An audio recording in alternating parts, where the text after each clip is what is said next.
Chapter 3. Our showers are combination shower bathtub with sliding glass doors.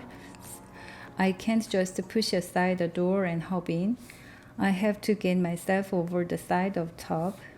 I know from my experience in the hospital that it helps to have some sort of seat when I shower, so I take a little collapsible step stool that's stored behind the bathroom door and place it inside the tub opened up.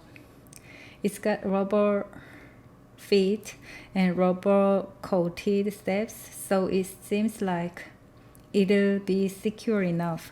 And even though the rest of the step stool is metal, I don't think Mom will mind me exposing it to rusting hazards.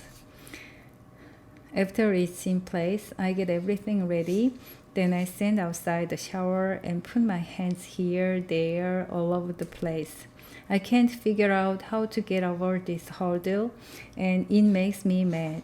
The opening's not wide enough for me to sit on the curb and swing in. I can't step over or hop over.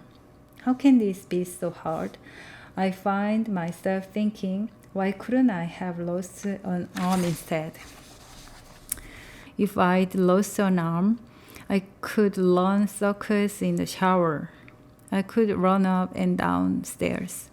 I could run. It's honest to think this, though.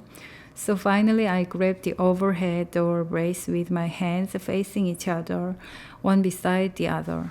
I swing my stump over the side of the tub and stand straddling the curb, trying to figure out the next step of this obstacle course.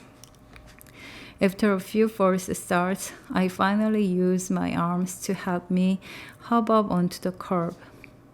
The door guide is sharp against my foot, but I manage to pivot on it, then hop down into the tub. I sit in the step stool, feeling a mixture of triumph and frustration. But when the water rains down on me, I'm washed all over with relief. It feels so nice to just sit here. I could sit like this all day.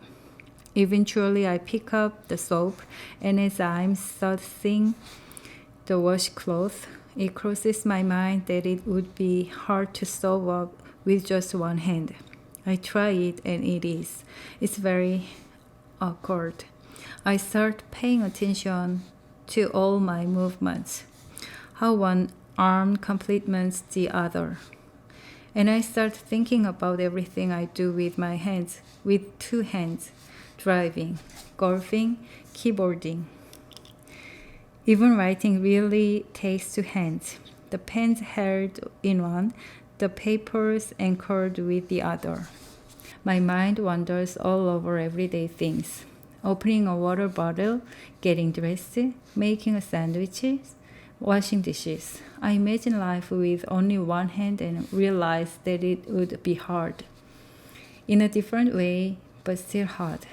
I squeeze shampoo into my left hand and put down the bottle with my right. I rub my hands together, spreading out the soap. And as I massage both sides of my head, I'm thankful for my hands, thankful to have both of them.